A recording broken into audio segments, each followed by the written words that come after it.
लखनऊ, नवाबों का शहर। वैसे तो लखनऊ कई चीजों के लिए मशहूर है, कबाब, बिरयानी, चिकनकारी, लेकिन एक और लखनऊ की पहचान है, वो है यहाँ के पुराने बाजारों की जगमगाती ज्वेलरी, जिसे देश के कोने कोने तक पहुंचाने का काम किया है लकी ज्वेलरी ने। गड़बड़ झाला की तंग गलियों से लेकर के ऑनलाइन स्पेस से होते हुए आपकी कलाई, आपके गले तक ये हार और झुमके पहुंचते कैसे हैं?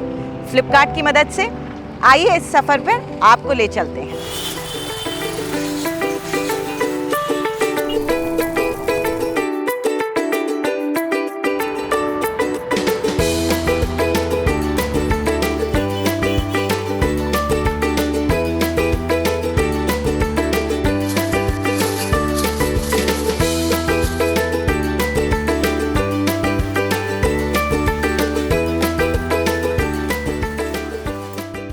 साहब, लकी ज्वेलरी का जो पूरा सफर रहा है, उसकी एक ओरिजिन स्टोरी होगी जहाँ से शुरुआत हुई थी। शुरुआत तो मेरे ग्रैंडफादर से हुई थी, मेरे दादाजी, जिन्होंने 1951 से तो ज्वेलरी का बिजनेस स्टार्ट कर दिया था। उसके बाद गड़बड़ झाला में दुकान ली, तो वो दुकान तब से हमारे पास है। तो 84 में मैंने ज्वाइन कर लिया। 84 से मैं शॉप पे बैठने लगा और 32 साल में बैठा। तो गड़बड़ झाला की उस दुकान के बाद क्या वजह रही? आपने सोचा या आपके परिवार ने सोचा कि अब हम ई कॉमर्स को एक्सप्लोर करते हैं या ऑनलाइन भी ट्राई करते हैं? क्या वजह रही? ऑप्शंस तो एक्सप्लोर कर ही रहे थे, किसी न किसी तरह से एक्सपैंड करने का। ई कॉमर्स एक ऐसी चीज थी बैक इन 2014 जब बहुत कम पूंजी से बहुत ज्यादा काम किया जा सकता था। जब हम ई कॉमर्स की तरफ मूव ऑन कर रहे थे तो सबसे बड़े नामों में से एक नाम फ्लिपकार्ट का था। हम पहले सेलर थे जो लखनऊ से ऑन बोर्ड हुए थे फ्लिपकार्ट में। 2 जून 2014 का दिन था, मेरा बेटा MBA करने चला गया था। जिस दिन पढ़ने जा रहा था, ये ट्रेन में था और हमें पहला ऑर्डर आया। बेटा तो चला गया था, तो कैसे संभाला?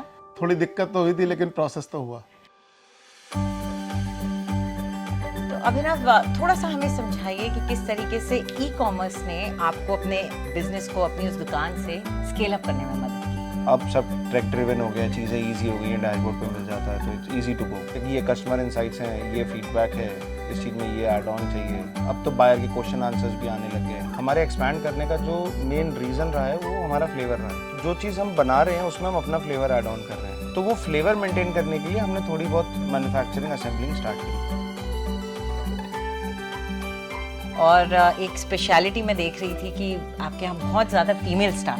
सारी ही महिलाएं हैं, सारी ही महिलाएं हैं। हमारे पास 100% स्टाफ लेडीज़ हैं। तो इसमें क्या है, जैसे कई लोग होते हैं, भाई बच्चे को स्कूल भेजना है, फुल टाइम नहीं आ सकते, तो क्या बच्चे को स्कूल भेजा, हस्बैंड को काम पे भेजा, आ गए, काम किया, शाम रात में घर का काम किया, हमारा काम भी किया। जैसे माला बनानी है मोती की, दूल्हा हार बनता है, महाराजा हार बनता है, ऐसी बहुत सारी चीज़ें छोटी छोटी बनती है, घर पे बना के ले आते हैं। और डे टू डे वो डेली वेजेस कह लो उसको, आप कुछ भी कह लो, मेहनताना कह लो उनका, उस हिसाब से पेमेंट लिए जाते हैं।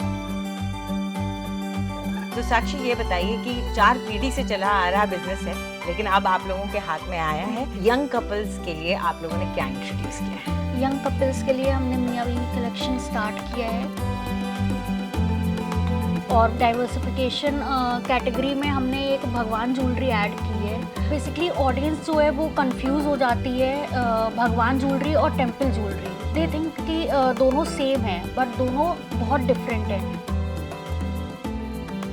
ज्वेलरी के बिजनेस में डिज़ाइन किस तरीके से प्लान किया जाता है, उसके बारे में सोचा जाता है, और फिर किस तरीके से उसे एग्जीक्यूट भी किया जाता है? जब हम डिज़ाइन बनाते हैं तो उसके लिए पुराना और नया मिक्स किया। जैसे कुंदन पहले भी चलता था, कुंदन आज भी चलता है, लेकिन कुंदन को हमने उसे थोड़ा सा मॉडर्नाइज कर दिया। उसके अंदर हमने छोटे छोटे बीड्स लगाए हैं, हैंड वर्क जो होता है वो करवा के वो लगाए हैं, ताकि कस्टमर उसको ज़्यादा से ज़्यादा पसंद करे। पत्थर, मोती, घुंघरू और तार कैसे मिलकर बनते हैं गले का हार? आइए सीखें और सिखाएं।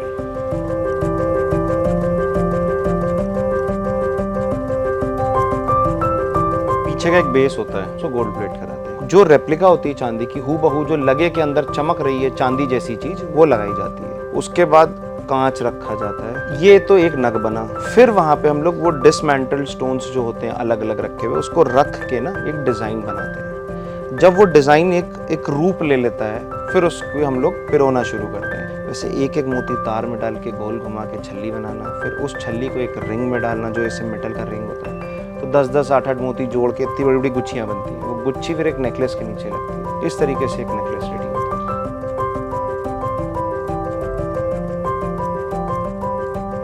अभिनव, एक ये आपको धरोहर मिल गई है, आपने बताया इतना कुछ स्केल अप हो गया ई कॉमर्स के जरिए, तो आपके नजरिए से क्या भविष्य होना चाहिए इस बिजनेस का, क्या सोचा है?